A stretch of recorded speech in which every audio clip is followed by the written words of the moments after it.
Good afternoon, dear all, and thank you so much for coming to listen to me after all those amazing and inspiring talks that you've had already today. Well, I'm flattered. My name is Irina Denisova, and I'm currently Director of Cambridge Exam Center Syllabus. And I've been dealing with testing since the era of dinosaurs, and I must confess I'm in love with testing. What I'm going to do in this talk is actually win you over to my side and try to prove that tests deserve recognition. This is my first time here in Yaroslavl, and I think that I've won the lottery. That's the second time in my life when I feel as such. Well, actually, the first one when I was traveling to the UK to take a course at Oxford University. And then I was randomly chosen to be upgraded to business class. Can you imagine that? I think it's a lucky streak. To keep it going, I think I owe you a treat, and here it is. Well, dear colleagues, you are now under exam conditions, and you must follow my instructions. If you cheat, you will be disqualified. Cheating includes copying, continuing to write after you've been told to stop, or using prepared notes.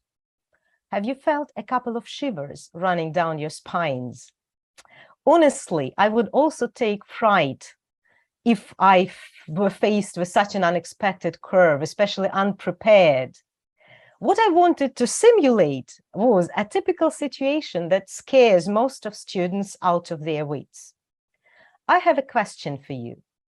How do you feel when you're being tested? You can now pause the recording and write down all the negative or positive adjectives that come into your head. Хотите постоянно развиваться в преподавании иностранных языков?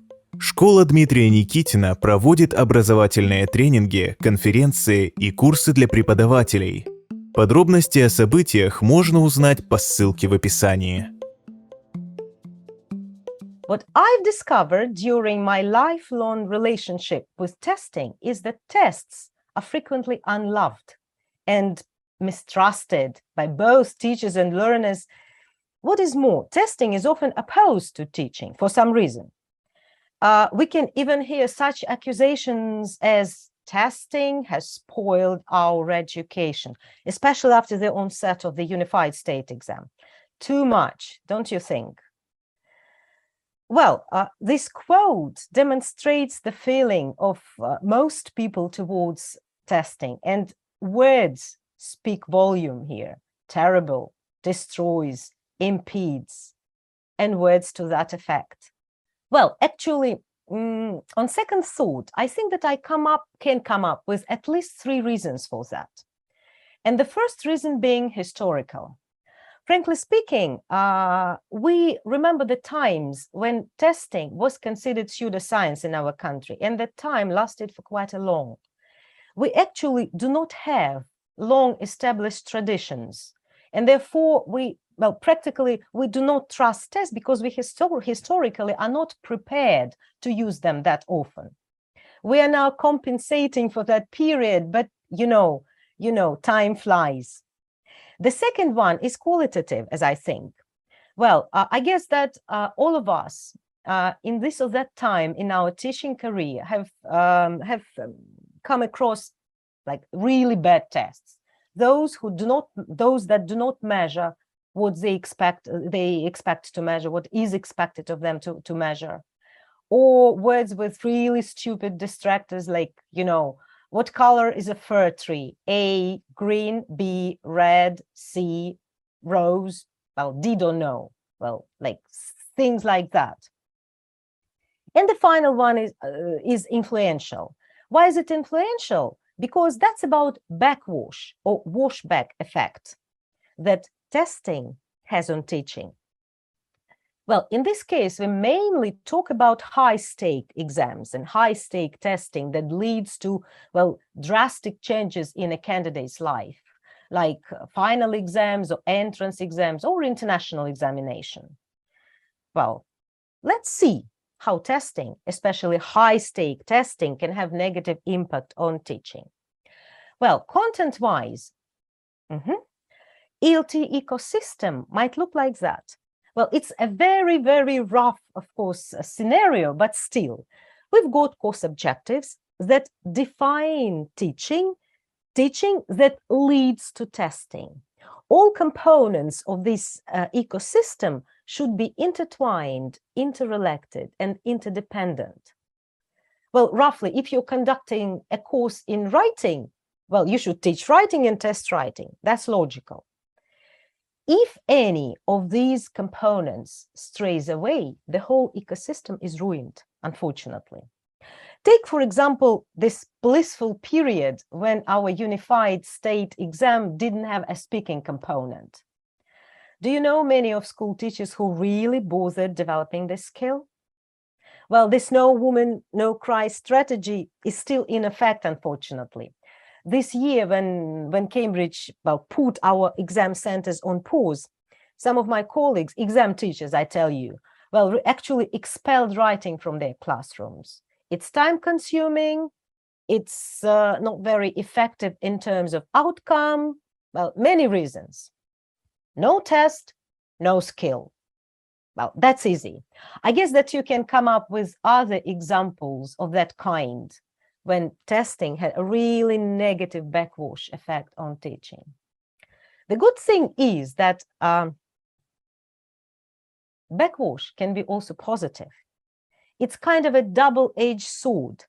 One of the gurus of testology, Arthur Hughes, once wrote in his seminal work that the relationship between teaching and testing is that of a partnership. So partnership is something that defines this relationship. Well, in this case, testing can not only support teaching, good teaching, but also influence positively on bad teaching and change it. The case in point is, again, Cambridge exams. They represent an exemplary sample of quality language testing. All skills and sub-skills of communicative language competence are on board. And the content strictly corresponds to the unified common European framework, Well, that sounds very convincing.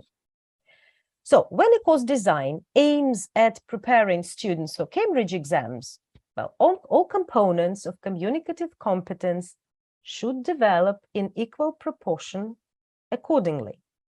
It's an axiom. In this case, quality testing influences positively on teaching, and well, teaching is forced to live up to the standards of that testing. That's beneficial backwash. All right, but these are not all good news, of course. The potential of testing is far greater than being just an assessment tool.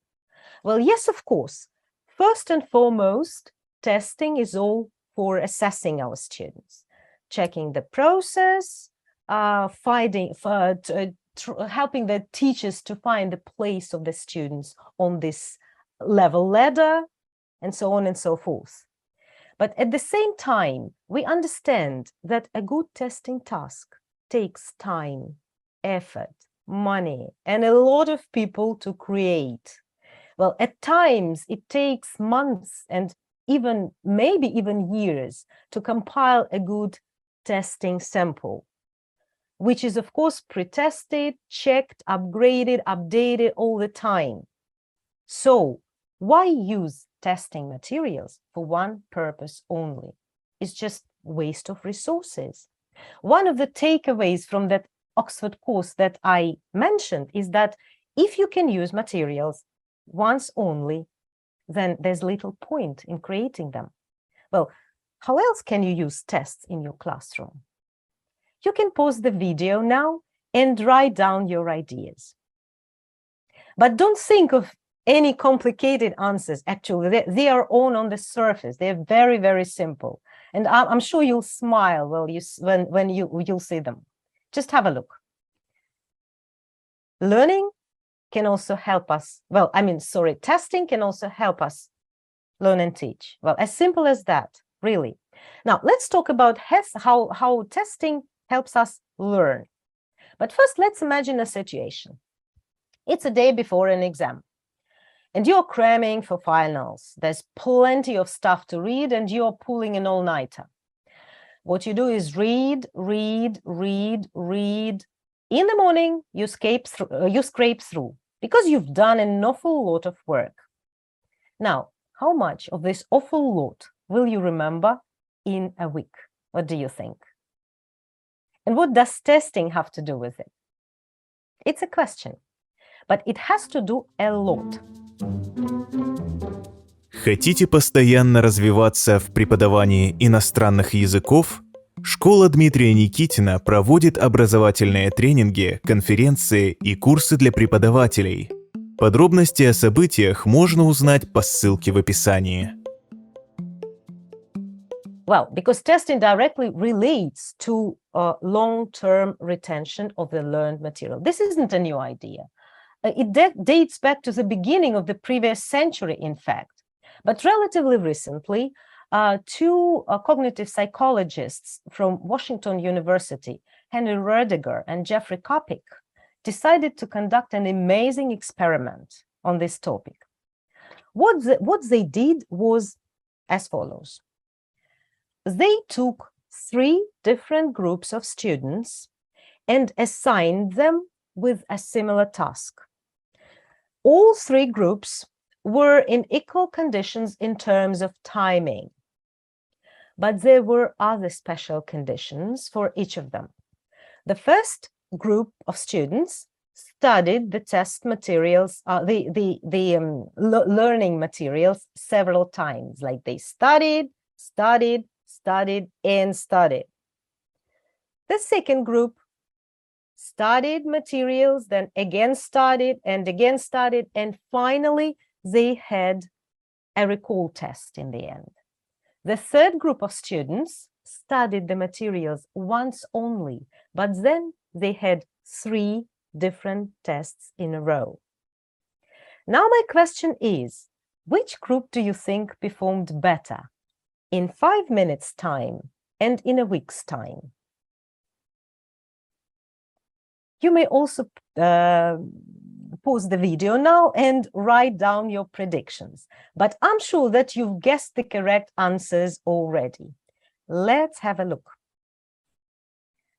Well, after 5 minutes, all 3 groups performed relatively well. Well, with the first group on top. All right. But we can see that all 3 groups are nearly equal. But in a week, you can see drastic changes. Well, actually, if you look at the first group, you can see, well, a real fall in remembering the material.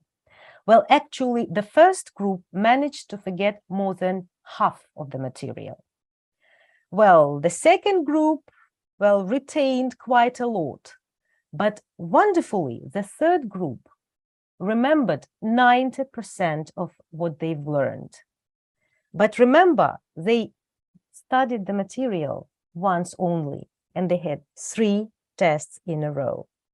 So now you can see the relations between testing and memory.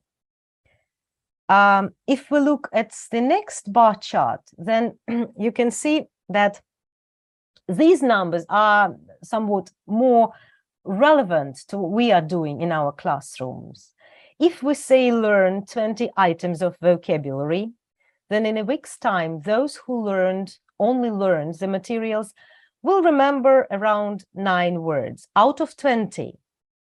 Students who had at least 1 test remembered nearly 14 words out of 20.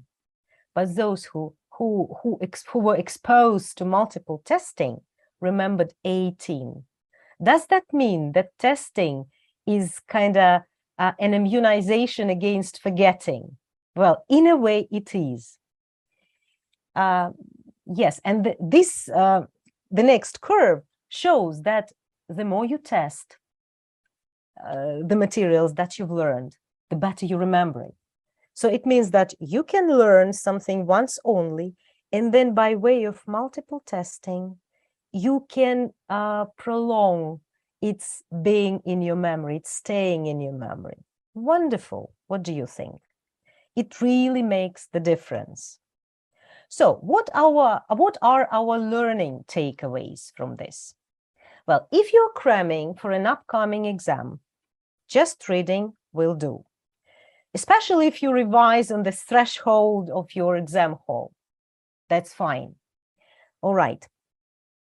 But if you're learning for life, then multiple testing seems to be a better option, obviously. And the main insight is that that's because it makes your brains work. So hard work makes the difference. Now, let's look at testing as a teaching tool.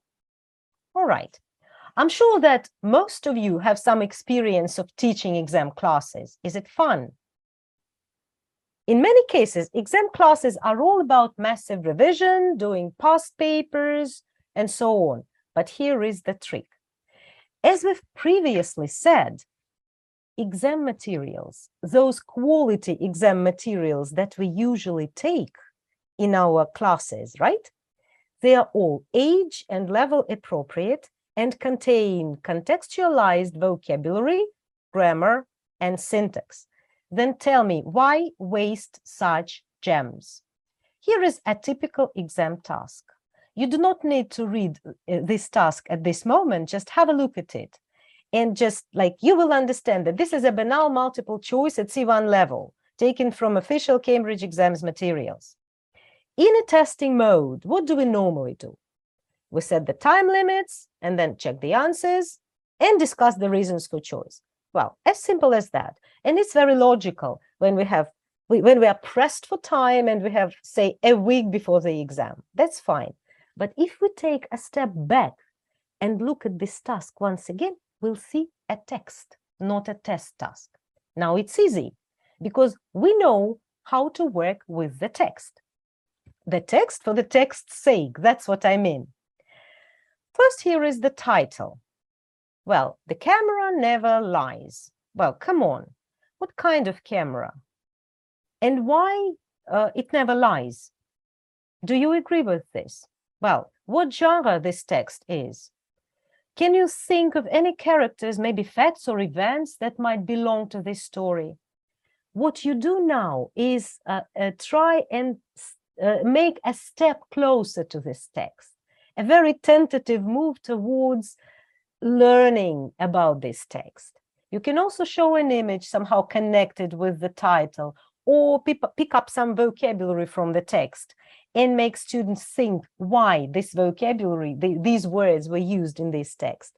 Very funny approaching to the text itself. Well, of course, the next step will be skimming it and checking your predictions. We are doing it with the only aim ahead. We need to make our reading meaningful. When they've already started thinking about this topic, then reading the text becomes meaningful. They are already comparing something that they've already collected about this possible context with the actual context. That's where the magic works, actually, the magic of recognizing the text. All right, very good. Now we are moving to the task itself. Well, actually, if you look at this text once again without reading it, but just have a look at it, what kind of test type this is? It looks like a gap fill. It's not a multiple choice. And that's what I suggest doing at this stage. Have a look at this text and try to predict which words are missing without looking at the distractors. Well, I can tell you it's a challenge. And you will hear how your students' brains rustle. It takes time, but it is so effective. What happens actually is a kind of a vivisection of the text in order to study how it functions with all those tiny links and connections between words, between sentences, and between ideas. And the actual outcome of this task might look approximately like this. This is actually what we've done with our students in a class. We've come up with so many ideas and we've identified so many links that when I showed them the distractors, it took them really minutes. And the funny thing was that at least 30% of the answers were given correctly. They were correct variants in the answers that they came up with. And the more students do such tasks, the more their predictions work, really. This is the fantastic way of completing this task with all the power of your brains working in process. All right. Yes, that's great. Well, actually, we are now coming to testing time. Well, because as we've already learned, testing makes us remember. We can just do a very simple task, really very simple, and it works even at C1 level. Just remove the answers and make your students read the text out loud with the gaps not filled in. They have to complete the gaps from the words with the words from their memory. And they actually do that because what happened before? They read it first for gist, then they scrutinized it, and then comes test. All right, you can actually make this task even more complicated by removing some other words, and I'm sure your students will restore the text as well. All right, okay, that is fine. And still, you can also, here is still the text, and the text still has a lot of other stuff to deal with. You can expand your repertoire by highlighting other nice phrases or asking your students to pick up their favorites. Compile a list, prepare a Quizlet set, which will be another test to prolong retention, right? And then you can personalize it. You've got words and you've got ideas how to make them theirs. That's what I think. They first recognize vocabulary, then try to put the words into their mouths by reading the words, the text out loud, and then they are trying to put these words in different contexts by,